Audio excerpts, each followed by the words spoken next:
Now the next one is height acromion. It is also called as the shoulder height, essentially because we have the acromial process at the scapula, so that projection is identified as acromion process. So very prominent projection of the scapula from into which your humerus is fitted into. So that acromion process is identified even by touching your upper part of your upper and the most lateral part of your shoulder. Okay, so there's a definition to acromial process. It's the most lateral point at the acromial tip of scapula, the shoulder girdle, the acromial tip of the scapula, which is also called as acromion, of a subject when they are standing in upright position with shoulders relaxed. Okay, so this is how you identify the height acromion. Okay, so the measurement shows the vertical distance from the floor to the acromion, from acromion to the floor. Again, using the anthropometer rod, we do the measurement. Next is height radiale. Now, with reference to the radius bone, the name is given, also called as elbow height. Again, from the floor to the radiale, the landmark, it's a vertical distance from radiale to the floor. Now see here, radiale is identified as the topmost point of the superior edge of the head of the radius of a relaxed arm. First, you have to ask the person to be in a relaxed posture, and you have to know where the radius and the ulnar bone is. So when a general reference is with respect to your thumb is your radial bone, with respect to your little finger is your ulnar bone. So in that reference, you can locate your radial head, right? The gap between the humerus and radius palpated with the finger on the outside of the arm, on the outer side of the arm. So it becomes the topmost point of the head of the radius. That is how it is identified. So when you stretch your arm, like not a stretch, but a relaxed arm, hanging on the sideways, and when you locate the head, okay, that's easily that prominence could be easily felt once it's hanging sideways. Okay, once it's not relaxed, once you are holding your hands or things like that, so in that case the prominence is quite not clear. Also with respect to adiposity and other fat deposition, or other nutritional conditions, nutritional deficiency, probably the location of this point could get difficult. So this is the landmark of radiale. Now coming on to how to take it is using the anthropometer rod. Next is height stylion. Okay, also called as the wrist height. Now again, with reference to the radial bone, when you would have studied the radial bone in the radius bone in the osteology, you would have known about the distal end of the radius, which is projecting, a sort of projection in the distal end of radius, which is called as styloid process. Now that stylion is very, very clearly marked on the wrist, even in fat or adipose deposition. Even then, the location of this stylion is very clear. So you ask the person to keep their arms stretched or in a normal position on the sideways, and then you locate this stylion. Okay, so calculating the vertical distance from the floor till the height of your stylion gives your wrist height. Again, we use the anthropometer rod for this. Let me show you in the figure if it have it. Yeah, here is the stylion. Here you will see the radiale. Here you will see the acromion. Okay, so on the limbs we are taking all these measurements. On the shoulder girdle we have acromion. On the head of the radius bone we have radiale, and on the bottom or the base of the radius bone, which terminates at the wrist, is identified as stylion. Right? So this is it. Then we'll take the height dactylion. Now height dactylion is the height of the tip of the middle finger. Now you ask the person again, see this point is called as dactylion, so we'll take it as dactylion till the floor. Let me cross check if this is the abbreviation. Yeah, so it is DA till the floor. So this height, this measurement is also called as height of the tip of the middle finger. Now studied as or measured as the vertical distance from dactylion to the floor. Now see what happens is when you ask the person to stand in higher plane and then ask their arms to be properly hanging in the sideways direction, not stretched, normal hanging. So in that, when you ask them to keep their fingers straight, the tip of the middle finger here, the tip of the middle finger will be located as the dactylion point when it is hanging in the downwards direction. That point is called as dactylion, and from floor you will take the measurement till this point. Okay, so till dactylion from the floor is the height dactylion, or the height of the middle finger, height of the tip of the middle finger. Okay, so this is more or less about the heights. Again, we use the anthropometer rod for the same. Now we have the sitting height vertex. Sitting height vertex is to identify the length of your trunk. Okay, so what you do in this case is you ask the person to comfortably sit on the very horizontal surface. Again, the person has to be comfortable first, right? Now firstly, the entire thigh should be on that horizontal surface. Only the lower leg must be hanging, not the thighs. So till your knees, the horizontal surface must be touching the back of your knees. Okay, so that is how you posture firstly the subject on the horizontal surface, and then you locate their head in the higher plane. Ask them to stretch their back, not stretch but a normal stretch. Give a tap at the back, okay, so that they sit erectly.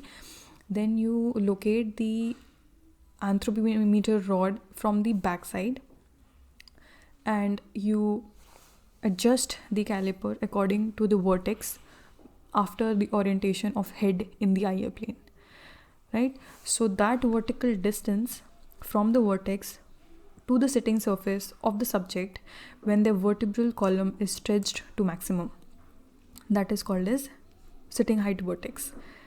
The other was the standing height vertex, where the person was asked to stand comfortably, and from the floor we have taken, in this case we have taken from the horizontal surface, for example table or any other good horizontal surface, right?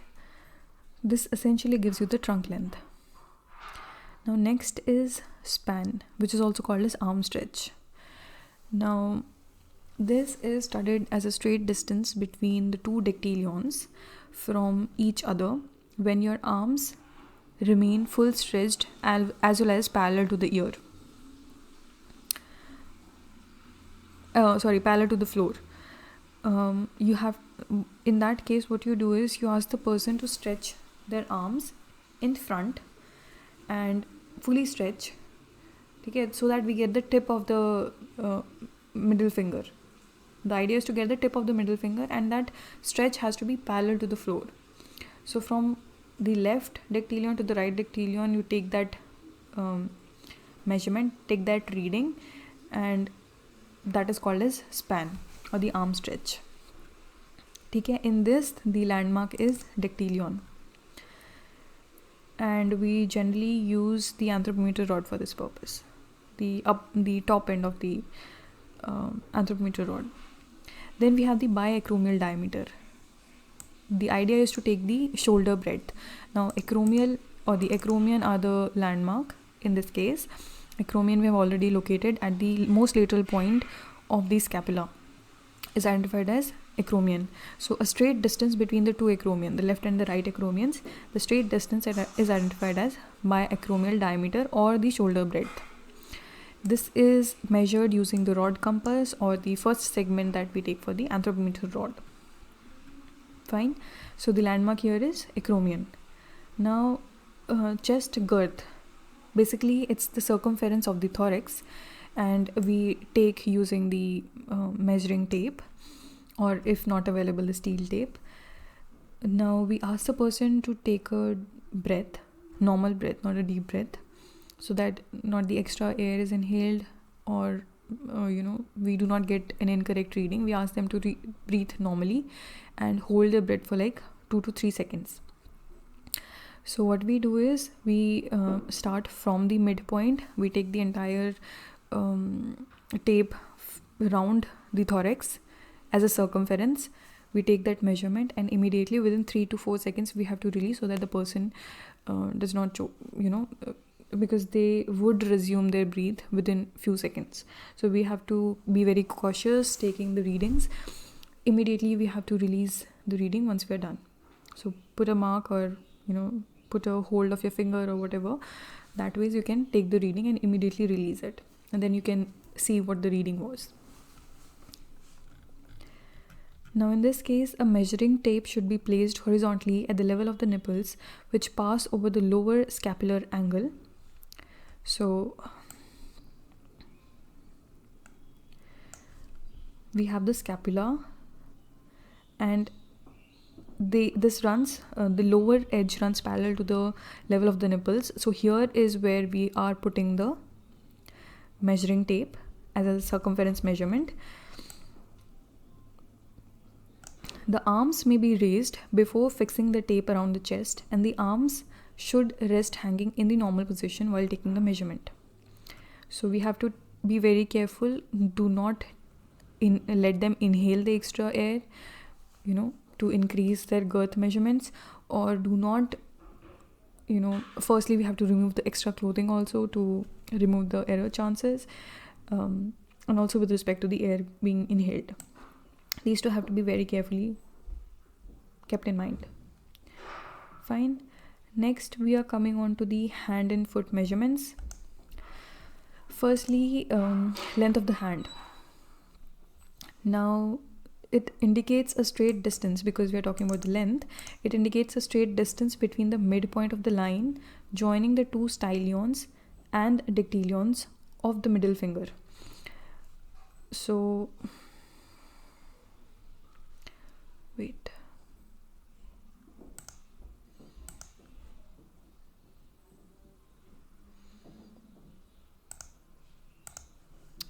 Okay, so when we are saying the stylion,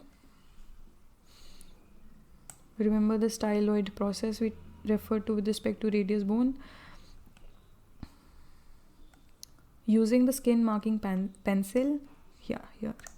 Using the skin marking pencil, you have to locate the midpoint of this line, right?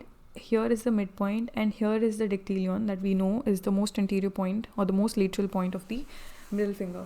So from midpoint of your stylion to the dactylion is the hand length. Okay. We calculate using the sliding calipers. So the two landmarks here is the midpoint of the stylion as well as the dactylion. Now with respect to breadth of the head, or of the hand, so it's a straight distance between the metacarpal radius and the metacarpal ulnar. So from both the sides, if you'll see, MR and MU, the metacarpal radius and the metacarpal ulnar forms the landmarks. We use the sliding calipers for this measurement. Now here, the metacarpals, we know where the metacarpals are. So with respect to that, we take the maximum side at the radius side under the thumb. The general connotation we use for the radius is with respect to the thumb, and ulnar bone is with respect to the little finger. So metacarpal radialis and metacarpal ulnar. So this is how you calculate the breadth of the head. You locate the sliding calipers on both the sides, take the reading, and that gives you the hand breadth. Fine. So these two are the landmarks. Very carefully you have to mark. Now what is the length of the foot? It's a straight distance between directly from tamion to the acropodion.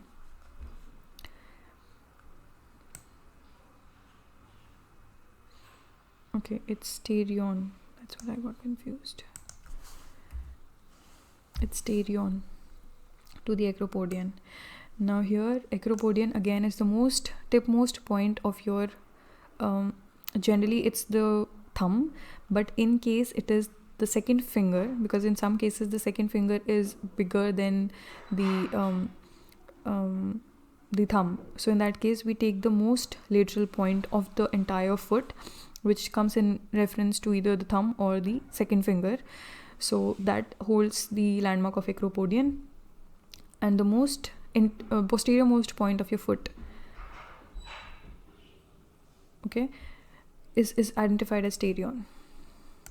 Now here if we'll see, terion is the most posterior point on the heel of the foot when the subject is standing.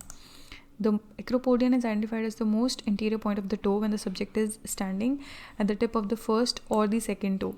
So generally either the thumb or the second finger is identified as the most anterior point on the toe. So that is identified as acropodion.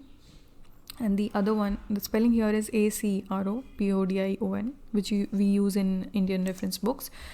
So the other one is terion, which is the most posterior point on the heel, right? So on the heel side of the foot is the terion, and the of the toe is the acropodion.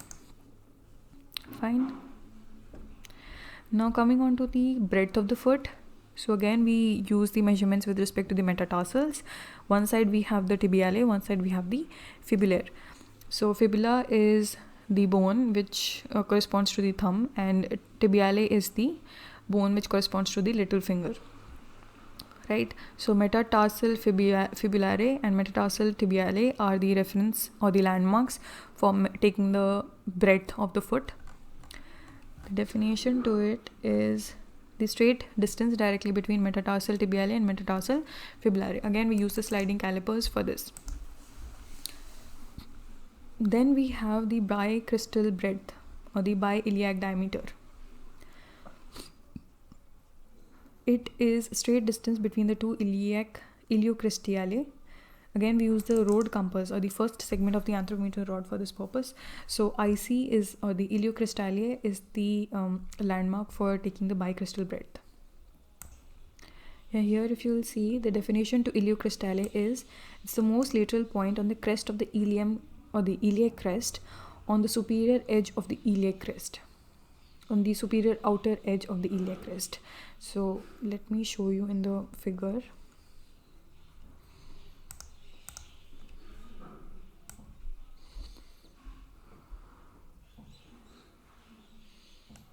Yeah, in this we have iliocristalia, the most exterior point. Now it should not be confused with iliospinale. See, iliospinale is some lower to the iliocristalia. This is on the iliac spine, whereas it is above or the anterior border of the iliac crest. Okay, so do not get confused between the two. Iliocristalia is a most lateral point on the iliac crest. Iliospinale is the most posterior or the prominent point on the iliac spine. Okay, so do not get confused between the two. From here we take the measurement for the bicristal breadth. On both the sides we locate the two iliac cristalia, and because it's longer, it also varies from person to person, so rod compass is used for that. Now the next very important is the weight of the body, which is indicated by the total body weight. We use the weighing machine.